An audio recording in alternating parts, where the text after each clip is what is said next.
What is up, my friends? Welcome back to my channel, and if you're new, welcome. My name is Meg, this is Moon Magic Spirit, and today we're talking about Lughnasadh.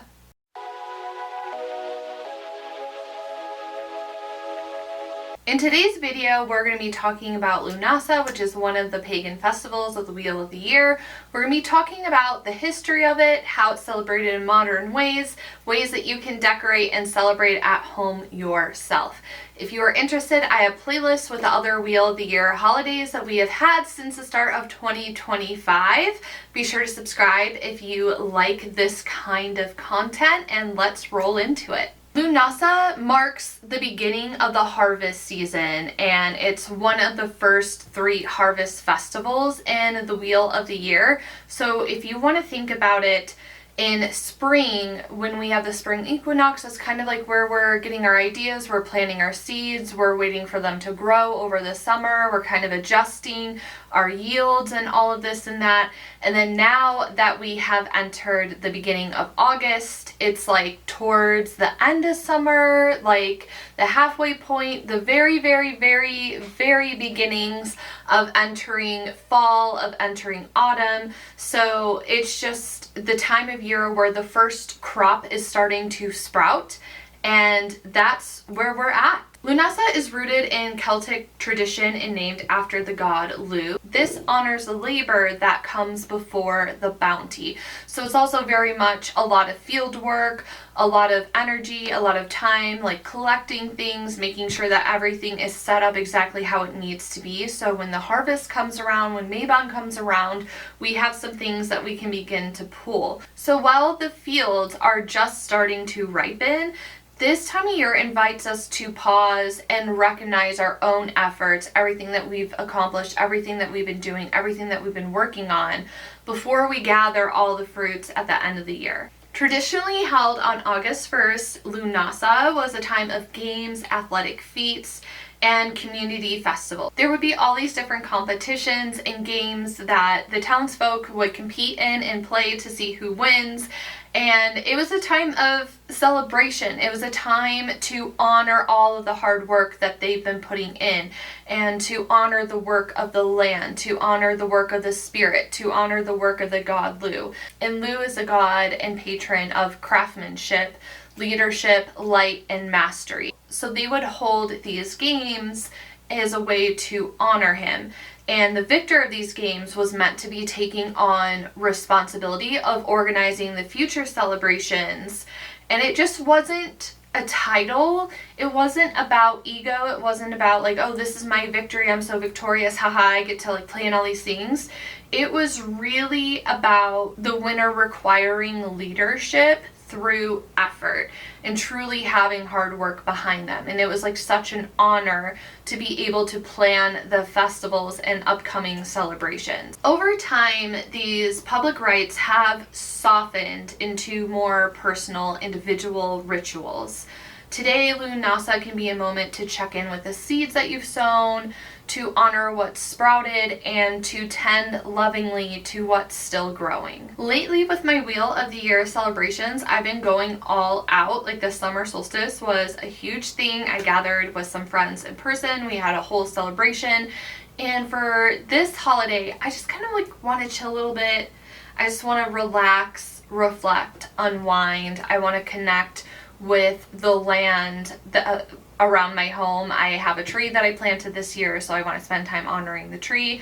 I want to focus on the pond that's behind my house and just like really stripping it down to bare minimum and just really getting in touch and in connection with the land and just being more present and focusing on what's ripening in my life, what's been growing, what haven't I acknowledged that I've accomplished, like a true moment of pause and reflection. It's also worth noting that some people refer to the Sabbath as Lammas or loaf mass, and that's rooted in early Christian ideology.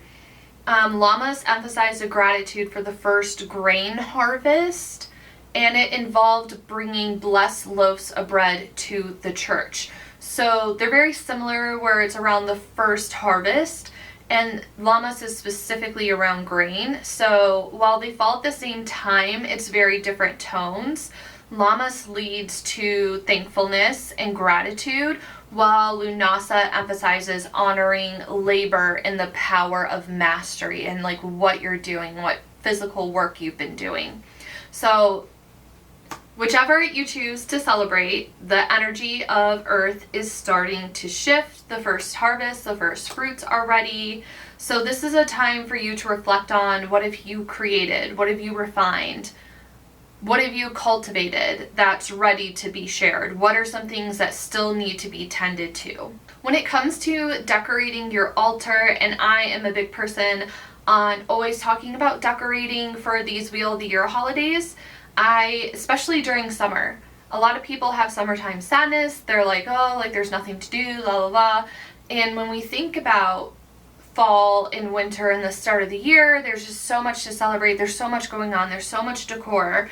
So one way to kind of stay into it and like to get excited about it is by changing out your altar or setting up decorations around your house based on these different festivals. So that's just my little tidbit of advice. One way to honor this harvest is to decorate your altar with like very golden hues, ears of wheat, corn, sunflowers, other earthy offerings like river stones, soil, dried herbs. You can, if you buy a bundle of flowers, instead of just tossing them once they're starting to wilt, consider drying them out and like leaving that out as decoration. I love drying out flowers. If you are someone that's into crystals, the golden hues, again, you can't go wrong with. So honey calcite, amber, more earthy tones like moss agate, carnelian, even to draw in abundance and help energize your goals. So it's kind of thinking about the theme of the season, what energy of the crystal you want to work with, and kind of combining that together. I always talk about animal symbols. So if you're somebody that has figurines, this is a great time to kind of like have certain ones out. This is also a good time of year to look for these animal symbols out in the wild, to pay extra attention to them if you happen to be seeing them. Or you can even do collage art with these animal symbols, with some flowers, with some of the other things we're talking about.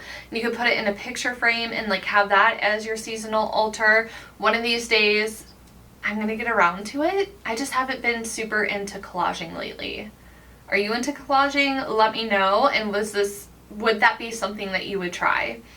But anyway, some animal symbols to look out for right now are cows, pigs, and goats. And you can also scent your home with patchouli and sandalwood, and these scents can anchor you into the tradition of this season, into like a lushness, into a mindset of abundance, of that reflection. If you are somebody that works with tarot on your altar, some tarot cards that you can put up on your altar are the Ace of Pentacles for new abundance, the Ten of Pentacles to represent the legacy and security that the harvest represents, and the Wheel of Fortune, and that's going to represent different cycles and shifts that are happening. So if you're somebody that's feeling a little stuck in the energy and you feel like you're like, oh, I need a little something, working with the energy of the Wheel of Fortune could help shift you into a different cycle. Those are some ways to kind of decorate around your home, and now it's time to talk about ways to celebrate. So baking bread is an act of devotion. Again, that kind of leans into more of like the Lammas energy, but for me, the act of baking bread and, you know, sharing that with other people very much does fit in with the first harvest with Lughnasadh. And one thing that you can think about is weaving intention into the bread. If you have a design that you're putting on the bread, or even when you're just like kneading the dough, you can think about the intention, what you want to bring in, and it's kind of baking it into this loaf that you're going to share with yourself and others. So I really like the idea of that. I never got into the sourdough or bread making thing, but it sounds intriguing. It's also on my list of hobbies to get into. Another thing that you can do is host a meal where everyone brings something handmade. And I also just want to put it out there that that might not be everyone's capacity. So encouraging people to get something maybe from a local bakery or a local restaurant that you know it was freshly prepared and it just isn't like reheated food.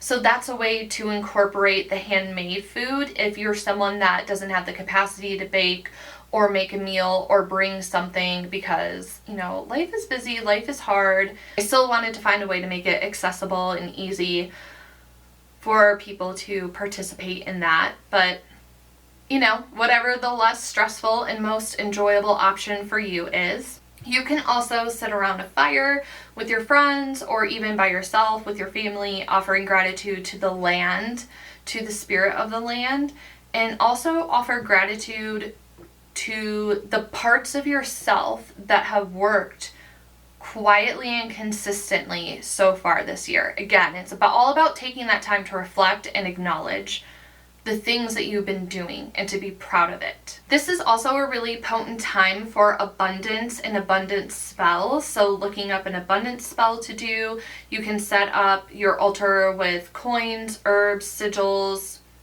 that are related to abundance. You can create a money bowl. That would be like this is like a great time of year for a money bowl. And having it be aligned with ethical prosperity for both your needs, and also don't forget about the collective. So when you're doing your spells, when you're doing your rituals, when you're setting anything with an intention, don't forget about the collective well-being. That is such an important part of magic, in my opinion. And I also just want to remind you that abundance doesn't only mean money. It doesn't only mean material wealth. What are you rich in? What have you grown? What do you want to grow? Like, that's what abundance is. So sit with that and think about it if you're going to do any spells or if you're going to make anything with any intentions, just to really be present, mindful, and think about, like, what do you truly want to bring in? Like, what does abundance mean to you? What are you already rich in? And what other riches do you want to bring into your life? And lastly, I want to leave you with some journal prompts to reflect on. And I also want to do a small plug. If you like journal prompts, if you like tarot, if you like spell work, if you're looking for something with guidance that's at your own pace, I highly encourage you to check out Lens of Magic. It's a community space I created and founded. There will be a video linked at the end of this that will go more in depth on it. There's also a link in the description box, and it would just mean a lot to have you check it out and join us. So, journal prompts to reflect on. What has ripened in your life that you haven't fully acknowledged? Where have you been working really steadily and quietly? And how can you honor that effort right now? What do you want to gather before the season turns again? How can you celebrate your progress without demanding perfection? And lastly, what are you ready to release at this harvest so that you can tend to what truly matters? This is a reminder to reflect on the resilience that you've built, and this is your first harvest, so it's time to celebrate it. Let me know in the comments how you're going to celebrate this holiday. Thank you so much for your time and energy as always, and I will see you in the next one. Bye everyone!